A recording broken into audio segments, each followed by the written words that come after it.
Hi Pisces, welcome to your October 2017 Astro Update. It's Rena here.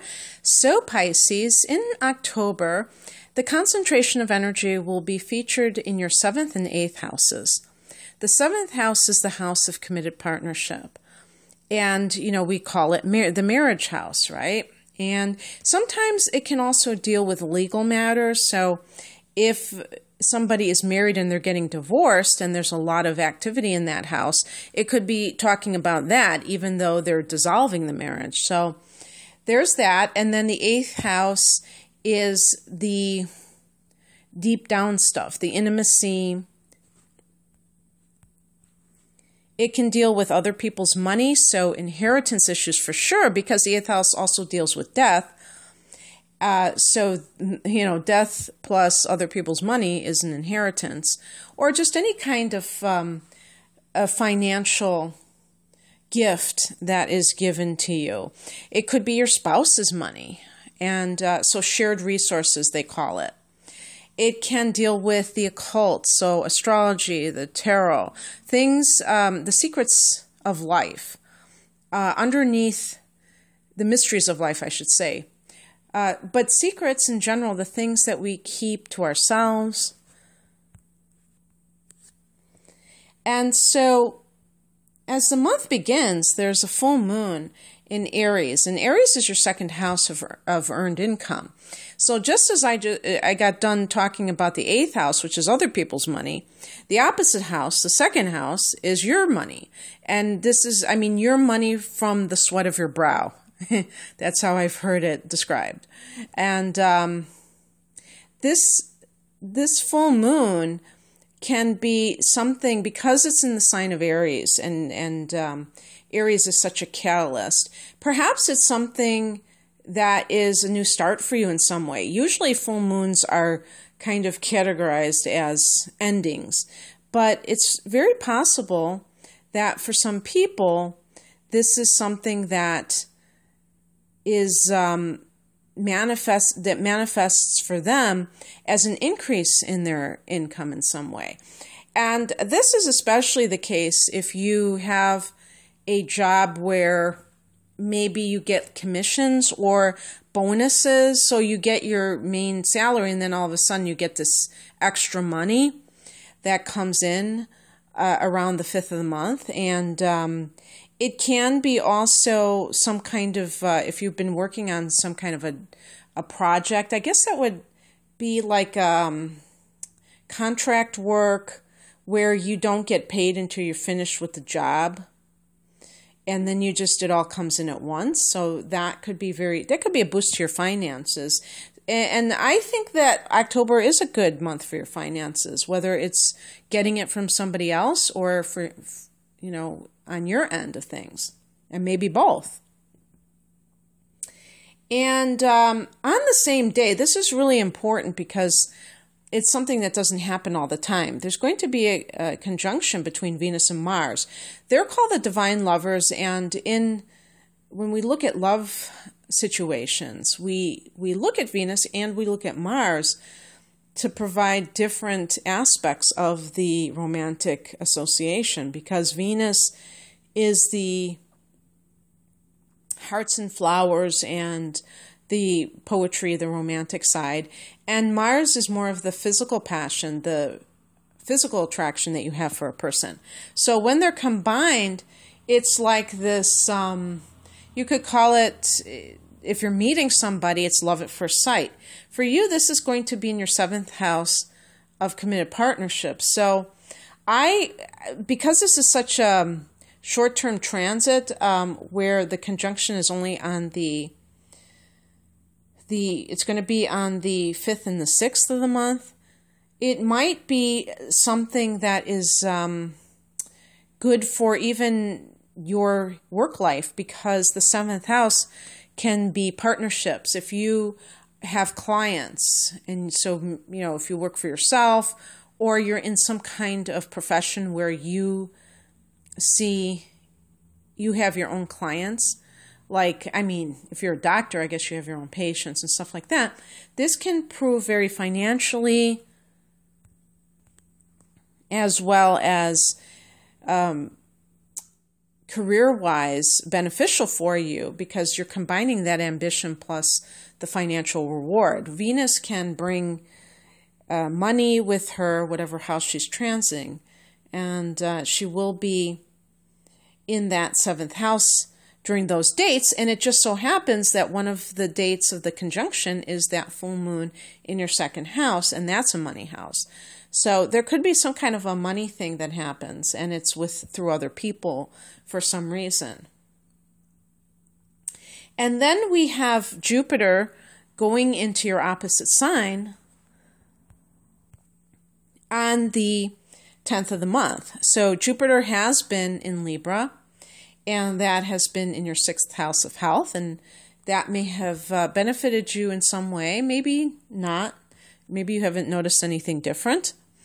They say sometimes that Jupiter transiting the sixth house can increase weight, so hopefully that hasn't happened, unless you were underweight, of course. But Jupiter in the seventh house can mean that you benefit from your spouse. So I'm sensing that if you are somebody who is looking to get married or is already married, you may actually be benefiting from your spouse. Maybe they get an inheritance, maybe they get a raise, and they get some kind of promotion. But this could be the next 13 months until November of 2018, where you see gains through other people. But it's especially when it's a one-on-one situation. So this is just beginning. Now, on the 14th, Venus separates from Mars and goes into the 8th house. And that is the house of other people's money. Venus is money, or can be. And so I wouldn't be surprised if some of you are dealing with inheritance issues. And Mercury actually has been in this house and goes into your 9th house on the 17th. So when Mercury is in that 8th house, you may kind of be going back and forth with some kind of attorneys about a probate situation or, hashing out things. And when Mercury goes into the 9th house, you may be making plans for either higher education or for travel, for foreign travel. And it may have something to do with any outcome of probate situations or other people's money. Sometimes it may be for divorce, that if you shared a business with your ex, if you had any kind of joint finances, that you're going to get that sorted out. And then maybe you're saying, now I'm taking a trip, and now I'm going to just enjoy the aftermath of this and move on with my life.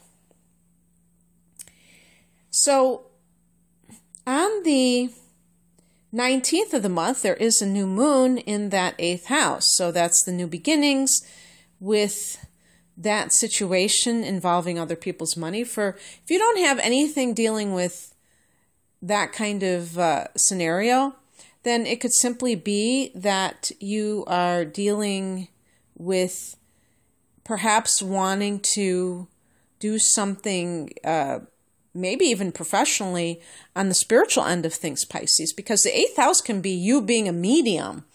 And what we call the 8th house is a water house, since Scorpio rules that house. You rule the 12th house, Pisces, and that is a water house as well, because you're Pisces, water sign. So it's about psychic stuff too, this 8th house.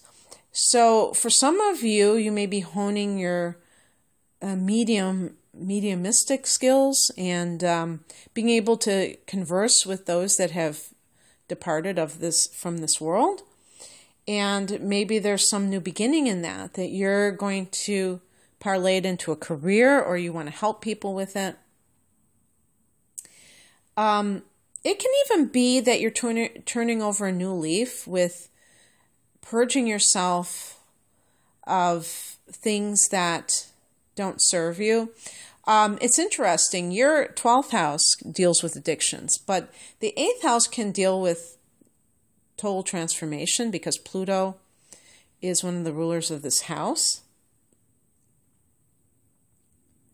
So that may be, you may be trying to, because you did have a full moon in your sign in September. So in October, you may be dealing with regeneration of some sort. Mars goes into the 8th house on the 22nd. So sometimes Mars can indicate some sort of conflict. And one possibility is you think everything is dealt with, and then somebody's contesting the will, and you're off to the races, you're having more conflicts. But you can get that sorted out. It's just that there may be disagreements. This could also mean that you are really actively pursuing something in the area that I mentioned. So maybe you are trying to really change your life from a very ground level up, and doing so with great zeal, And the eighth house is also sexuality, and Mars is the planet that deals with your libido. So you may feel this, you may be in this very randy period, for lack of a better word, where you're really sexually on fire for whatever reason. Maybe this does have to do with maybe you're newlywed and you're in that newlywed phase. And the last thing I wanted to say is that the sun is going into into your 9th house on the 23rd of the month. So you are going to feel a lot more optimistic, I feel, because when the sun is in the 8th house, it can be very intense. And Pluto, it's not, Pisces, it's not that you are somebody that normally I would characterize as intense. You're emotional, though. And Scorpio is emotional as well. It's just in a much more contained sort of way. That's why I call it intensity. Intensity is a form of emotion, but it's just very under wraps, smoldering. But now it's like you're a puppy dog because you're like a Sagittarius. And so this is really good for Pisces. Your ancient ruler is actually Jupiter, and this is the ruler of the 9th house. So it just gives you a bit more of a sunny disposition and makes you much more inclined to pursue the things of the 9th house with the sun there, because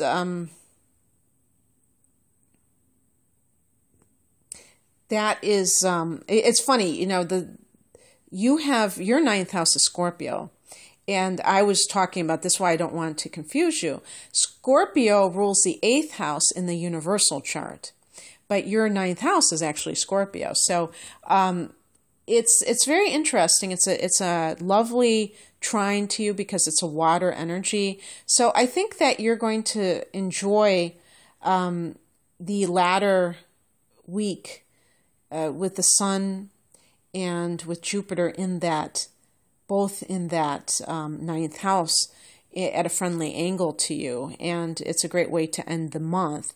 So I hope you enjoyed this, Pisces. If you'd like a private reading, I'm promoting my natal chart interpretation, which I have at a reduced price at the moment. And otherwise, I wish you all the best in October. Bye.